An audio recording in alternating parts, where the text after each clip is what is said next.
కలుగుగాక.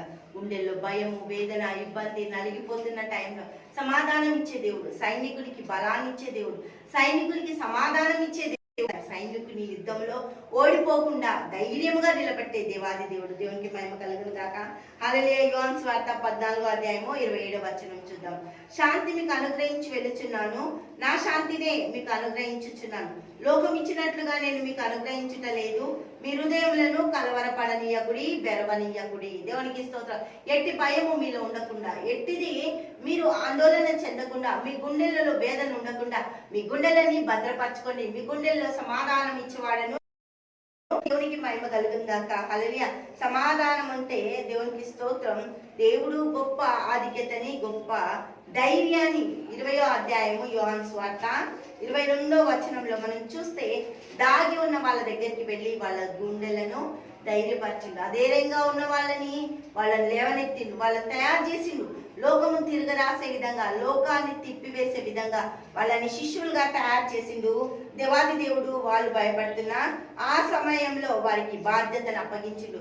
మీరు ఈ పని చెయ్యాలి, మీరు ఇలా ఉండాలి, మీరు ఇలా ఆత్మలను సంపాదించాలి, మీరు ఆత్మల పంటగ కొరకు మీరు వేచి ఉండాలి, ఆత్మలని వెదకాలి. మీరు దేవుడికి స్తోత్రం. మీరు జాల వెయ్యాలి, అప్పుడు చేపలు అందులో చిక్కుకుంటాయని వాళ్ళకు ట్రైనింగ్ ఇచ్చి వాళ్లకు పరిచర్య గురించి బోధించి స్వార్థాన్ని ప్రకటించిండు ఏలియా. దేవునికి మహిమ కలుగును గాక.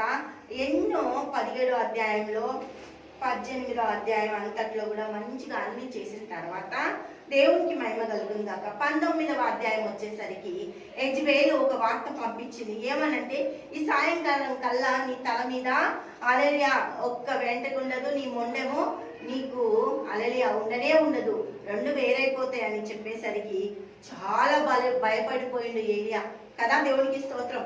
1 రాజులు 19వ అధ్యాయము 1 ఏలియా చేసినదంతయును, అతడు ఖడ్గము చేత ప్రవక్తలందరినీ చంపించిన సంగతియును అహాబు యెజబెలునకు తెలియజెప్పగా, యెజబెలు దూత చేత ఏలియాకు ఈ వర్తమానం పంపించను. రేపు ఈ వేళకు నేను నీ ప్రాణము వారిలో ఒకని ప్రాణము వలె చేయని ఎడల దేవుడు నాకు గొప్ప అపాయము కలుగజేయును గాక.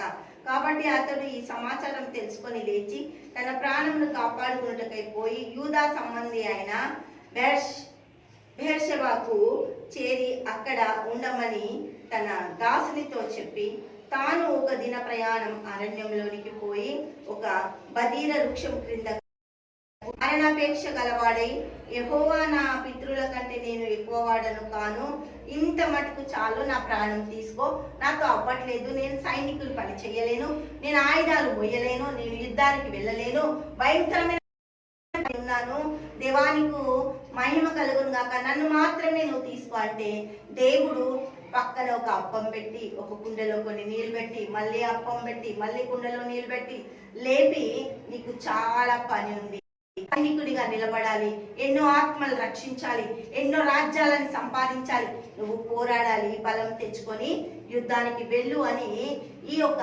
ఏలియాని దేవుడు బలపరిచిండు. ఈరోజు నీకున్న ప్రతి పరిస్థితిలో, నువ్వు వేదనలో దేవుడు నిన్ను బలపరుస్తుండు. నువ్వు ఎట్టి పరిస్థితుల్లో కూడా ఏ దానికి ఆందోళన చెందొద్దు.